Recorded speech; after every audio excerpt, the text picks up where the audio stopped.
आज हम स्टार्ट करने वाले हैं क्लास 9 मोमेंट्स का chapter a house is not a home.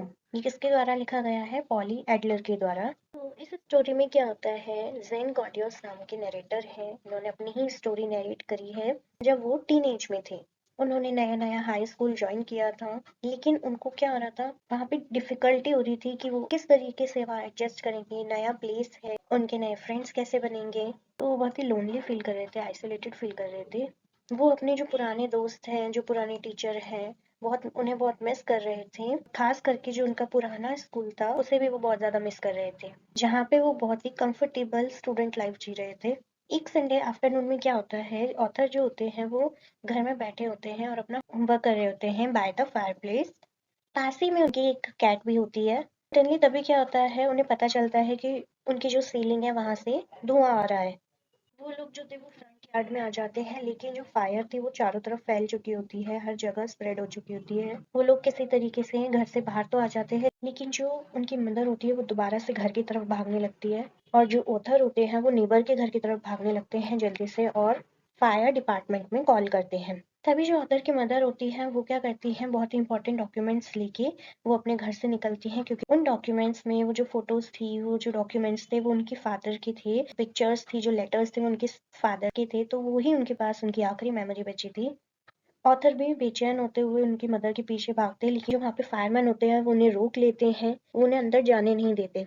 वो फायरमैन को बोलते भी हैं कि उनकी जो मदर है वो अंदर ही है, प्लीज उन्हें बचाओ, मुझे जाने दो। बट जो फायरमैन होते हैं वो उनको वहीं पे बिठा देते हैं।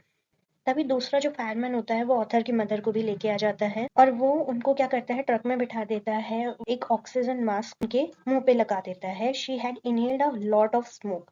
वो बताते हैं कि इन्होंने काफी सारी स्मोक जो है वो इनहेल कर ली है। आफ्टर 5 आवर्स, 5 घंटे के बाद जो फायर होती है वो फाइनली बुझ जाती है। जो हाउस होता है वो कम्प्लीटली बर्न हो चुका होता है। अब ऑथर को एक चीज याद आता है कि उनकी जो कैट है वो कहीं पे भी नहीं दिख रही है। वो ना स्टार्ट कर देते हैं, जो फायरमैन होता है वो उन्हें नहीं जाने दे रहे होते हैं अंदर। तो अब क्या होता है, ऑथर और उनकी मदर क्या करते हैं, वो अपने ग्रैंड पेरेंट्स के घर चले जाते हैं रात के लिए।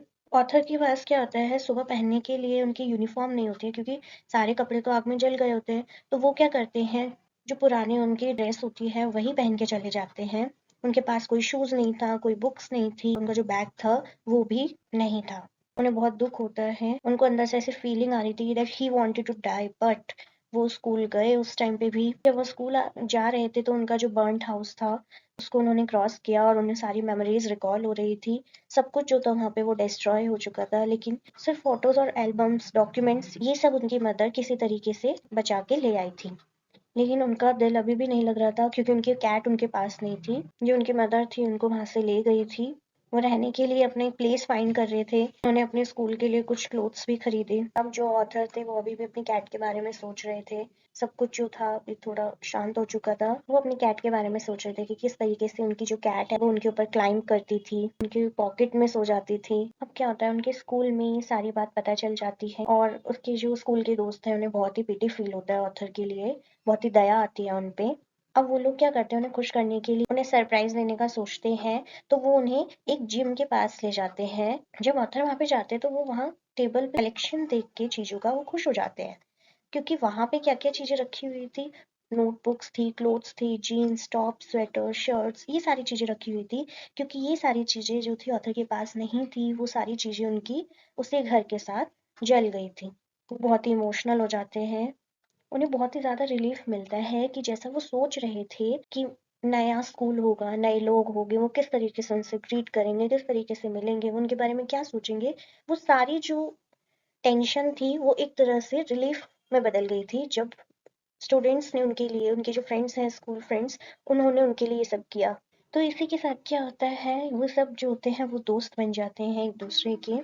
कुछ महीने बाद जो ऑथर का जो हाउस होता है दोबारा रीबिल्ड हो रहा होता है, वो अपने दो दोस्तों के साथ होते हैं।